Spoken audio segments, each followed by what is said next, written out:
Bonjour, bienvenue dans ce cours qui est une présentation générale des grands principes d'organisation de l'immunité. L'immunité est l'ensemble des mécanismes qui permettent à un organisme de se protéger. On pense en premier lieu aux infections et aux parasitoses, mais cela concerne en fait toute l'intégrité de l'organisme. Elle s'exerce à la fois vis-à-vis d'un ensemble d'agressions de stimulus externes et pour le contrôle interne des anomalies cellulaires. L'immunité est présente dans tout l'organisme et elle mobilise en permanence une grande partie de son fonctionnement. La première distinction concerne l'immunité innée et l'immunité acquise. Ce sont deux systèmes complémentaires, mais l'immunité acquise est caractéristique des vertébrés. L'immunité innée est aussi appelée immunité non spécifique parce que sa cible n'est pas très précise. Elle est immédiate et sans mémoire, c'est-à-dire qu'elle est globalement la même à chaque agression. Elle constitue ce qu'on appelle aussi les barrières de l'organisme. L'immunité acquise est aussi appelée immunité spécifique puisque sa cible est très précisément désignée par la reconnaissance d'antigènes, ou immunité adaptative car elle varie au fur et à mesure des expositions. Elle intervient avec un délai par rapport à l'immunité innée. En revanche, elle est dotée d'une mémoire, c'est-à-dire que la réponse sera amplifiée et modifiée au cours du temps. Dans l'immunité spécifique, on distingue classiquement deux composantes qui sont l'immunité humorale et l'immunité cellulaire. L'immunité humorale dépend des anticorps qu'on peut trouver dans tous les liquides de l'organisme. L'immunité cellulaire comprend des mécanismes contrôlés par les lymphocytes T et qui fonctionnent sans anticorps. L'immunité innée est l'ensemble des mécanismes propres à chaque tissu qui vont le défendre rapidement en réagissant à des signaux de danger locaux. Ces mécanismes dépendent des cellules tissulaires elles-mêmes, mais aussi de cellules myéloïdes qui infiltrent les tissus. L'immunité acquise se rajoute à l'immunité innée. Il s'agit d'une réponse centralisée qui dépend de la capacité des lymphocytes à réagir aux antigènes.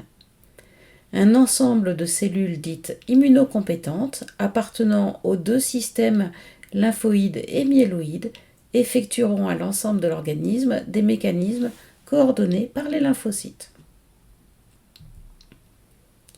L'immunité innée sera détaillée dans le cours suivant. Disons simplement qu'il existe des mécanismes permanents qui fonctionnent même en l'absence d'agression et des mécanismes inductibles qui réagissent à un ensemble de signaux. Les signaux de danger sont en fait un ensemble de molécules que l'organisme rencontre en cas d'anomalie. Il s'agit d'abord de molécules typiques des microbes, des parasites et des champignons qu'on désigne sous le terme de PAMP pour Pathogen Associated Molecular Patterns. Il est important de comprendre qu'il existe aussi des molécules issues de la souffrance des tissus qu'on appelle des DAMP, Damage Associated Molecular Patterns. Ce sont des éléments produits par les cellules en souffrance. Elle peut résulter d'une infection, mais aussi de divers autres traumatismes, comme par exemple une plaie ou une brûlure. Les DAMP regroupent ce qu'on appelle des protéines de choc, ce qui est un mécanisme de défense cellulaire, et des éléments libérés en extracellulaire par des cellules mortes, alors qu'ils ne sont normalement que intracytoplasmiques. Donc, ces molécules PAMP et DAMP sont reconnues par plusieurs groupes de récepteurs aux signaux de danger qui équipent les cellules tissulaires, myéloïdes et lymphoïdes. Les TLR, pour Toll-like receptor, sont le groupe le plus étudié car ils sont impliqués à la fois dans la réponse immune innée inductible et dans l'activation des lymphocytes.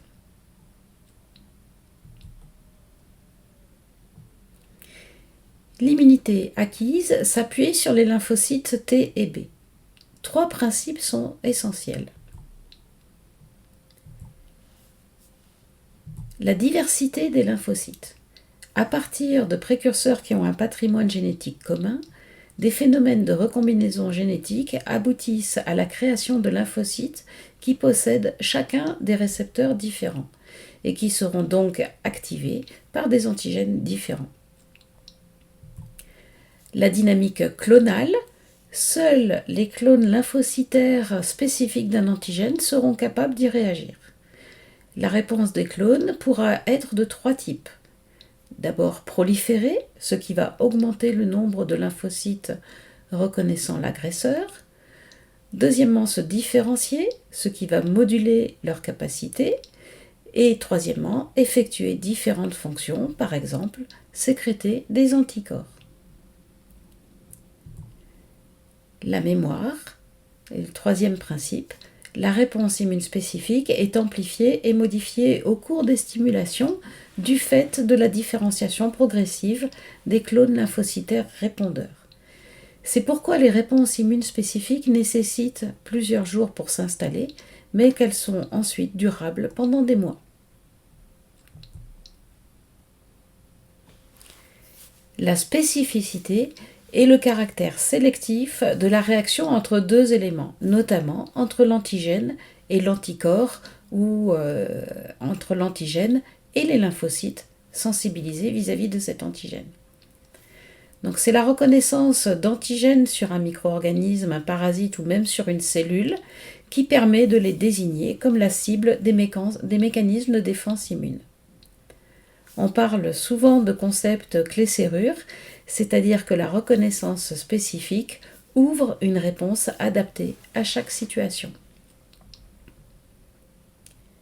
L'immunité innée est appelée non spécifique car les récepteurs discriminent peu entre des molécules d'un même groupe. L'immunité spécifique est, elle, spécifique car les récepteurs des lymphocytes sont capables de faire la différence entre des molécules qui sont très peu différentes. Nous développerons le concept d'antigène dans un cours suivant. Pour donner une analogie simpliste, un système inné sera différencié entre des puzzles et des jeux de cartes, alors qu'un système spécifique saura différencier chacune des pièces d'un puzzle. Le concept de cellules immunocompétentes sera aussi développé dans des cours suivants, en particulier en histologie.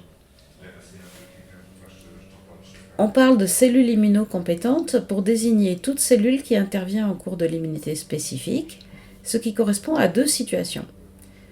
Les lymphocytes effectuent la reconnaissance directe des antigènes grâce à leurs récepteurs spécialisés, BCR pour les lymphocytes B et TCR pour les lymphocytes T. Les autres cellules immunocompétentes n'ont pas de capacité propre à reconnaître l'antigène, mais elles pourront le reconnaître indirectement s'il est fixé par un anticorps. En effet, elles expriment des récepteurs pour les anticorps qu'on appelle des RFC. Donc de nombreux types cellulaires sont équipés de divers RFC, ce qui permet d'assurer l'ensemble des fonctions au cours de la réponse immune. Le système lymphoïde sera aussi décrit dans les cours suivants, et en particulier en anatomie. Il s'agit de l'ensemble des organes et des tissus qui produisent et qui contiennent principalement des lymphocytes. Les organes lymphoïdes sont des structures définies, mais attention, la majorité des cellules de l'immunité sont circulantes dans le sang et dans la lymphe et disséminées dans les muqueuses et dans la peau. On distingue 2 types d'organes lymphoïdes. Les organes primaires sont la moelle osseuse et le thymus, ainsi que chez les oiseaux, la bourse de Fabricius. Ce sont les structures dans lesquelles sont produites les nouveaux lymphocytes à partir des cellules souches précurseurs.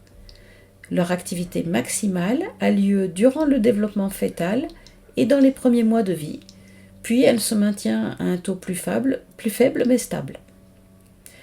Donc ces organes lymphoïdes primaires ont la charge de créer et de renouveler le répertoire des lymphocytes circulants et une grave immunodépression résulte d'une atteinte d'un organe primaire. Les organes lymphoïdes secondaires sont la rate, les nœuds lymphatiques, les plaques de Peyer et les structures lymphoïdes associées aux muqueuses. Ce sont les lieux de la réponse des lymphocytes aux antigènes, car ils assurent la collecte des éléments issus du drainage des tissus par le système sanguin et lymphatique.